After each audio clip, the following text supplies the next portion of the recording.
Our story begins as the new King Oedipus addresses the people of Thebes.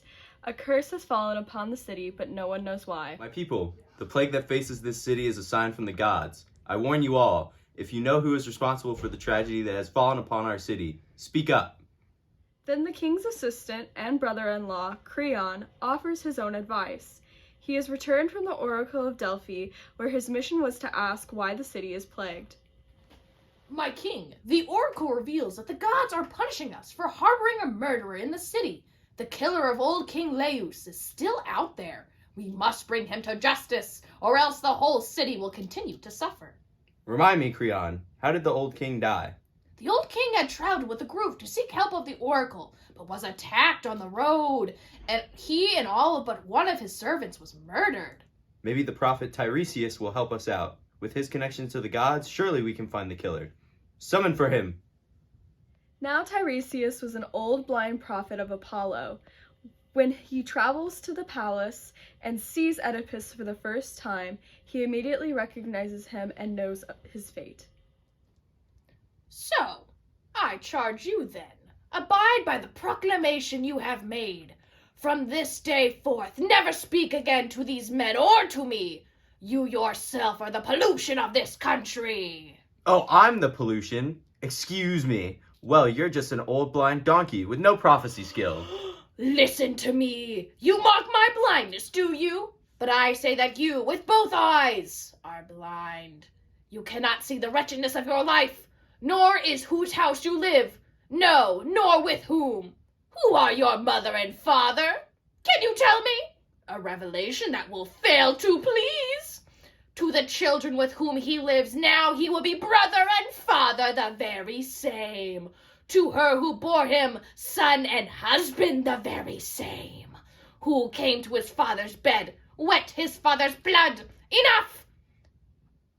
Go and think about that. If later you find error in what I have said, you may say I have no skill in prophecy. That's it. You spread lies and deception. I bet you and Creon are planning my demise. I will hear no more of this. Believe me, my king, I tell no lies. At least trust me that the killer of the late king is not originally from Thebes, but now lives in this city. But if you want me to leave, fine. Wait a minute. Did you just accuse me of trying to steal the throne? That's not cool, dude. I would never. I'm perfectly happy right where I am, being your right-hand man and nothing more.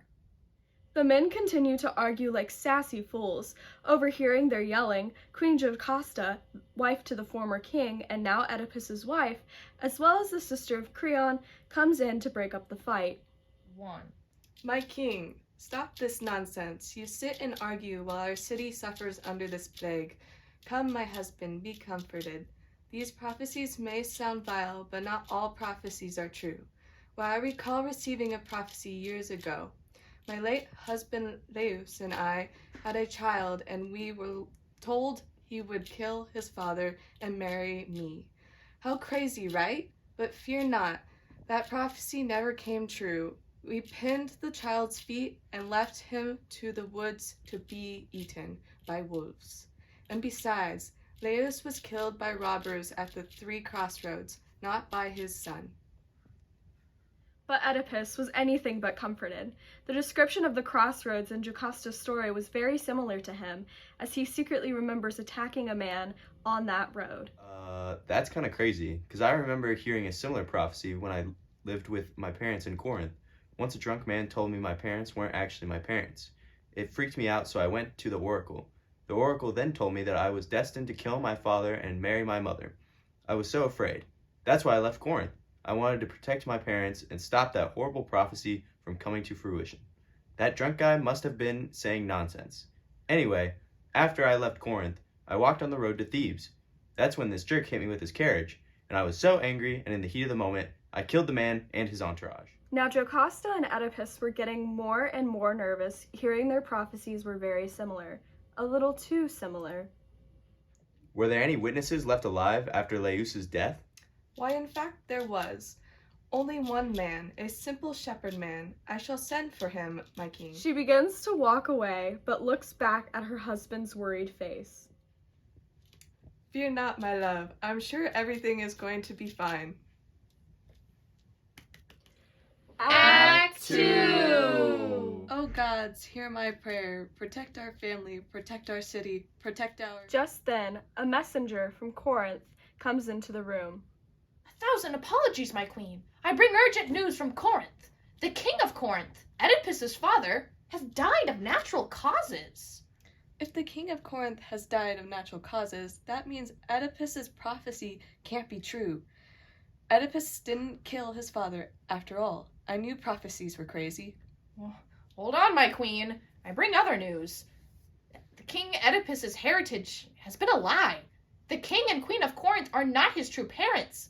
As a messenger of Corinth, long ago I found a poor child alone in the woods, with its legs pinned.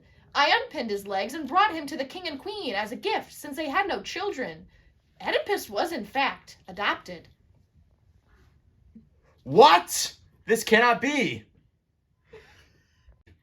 If baby Oedipus was found in the forest, who put him there? Was it you? No, my queen. 'Twas another shepherd, a servant who worked for the old king Laius. They all stood in shock at this astonishing news. The very shepherd who was witness to the death of the king was the man who knows the true parentage of Oedipus. Jocasta starts to piece it all together, and she fears she has stumbled upon the horrible truth. Oedipus, please, let's stop questioning these poor men. We won't find out anything good. Nonsense, woman! I deserve to know the truth of my birth. Please, I'm only trying to protect you. Forget about this mystery. Don't seek the truth. I'm sorry, but I must, my love. Bring in the shepherd man. The shepherd man is brought into the throne room, his fear evident. He was uneasy and frightened. Would he tell the truth or keep his knowledge hidden? It is true, my king. I was a servant for Laius, but I don't remember anything about a baby. Liar! It was you! Stop snitching, you busybody. I ain't talking. Say it! Say it! Say it! Say it! Say it! Say it! Fine! Fine. Fine. I'll tell you. It was me. I was the one who gave the child to the messenger. But I can't tell you who I got the baby from. God's help me, I shall have you beaten and hanged if you do not speak the truth. I command you to speak, now! Please, my king, it is better that you do not know. Spare me. Speak or die! It was you. The baby was you, my king. Oh. The whole room was shocked into silence. No one could believe it. All that could be heard was the weeping of the shepherd man. Oedipus falls to the ground. You, the child of Laius and Jocasta, they ordered me to kill you because of the prophecy that you'd grow up to kill Laius and marry Jocasta. But I couldn't do it. I couldn't kill a baby. I merely pinned your ankles together and left you in the woods, only for the messenger to find you. Gods have mercy on me. After all this time, Oedipus learns the full truth. He screams as he falls to the ground and fills with panic.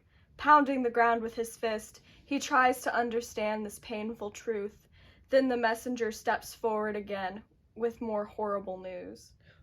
My king, Queen Jocasta has locked herself in her room. We fear for her life. The group runs to her door and tries to break it down. When they get through, they find the queen's lifeless body hanging from a rope tied to her neck. She hung herself after realizing the horrible truth. You knew all along. That's why you wanted me to stop searching. You knew. No more. No more shall you look at the misery about me, the horror of my own doing. Too long have I been blinded to those to whom I have been searching. From this hour, go in darkness. Screaming these words, Oedipus removes the brooches from Jocasta's dress and stabs his eyes out. so he may no longer be able to see the horror that was his life. He continued stabbing for some time to ensure his eyes would be totally obliterated.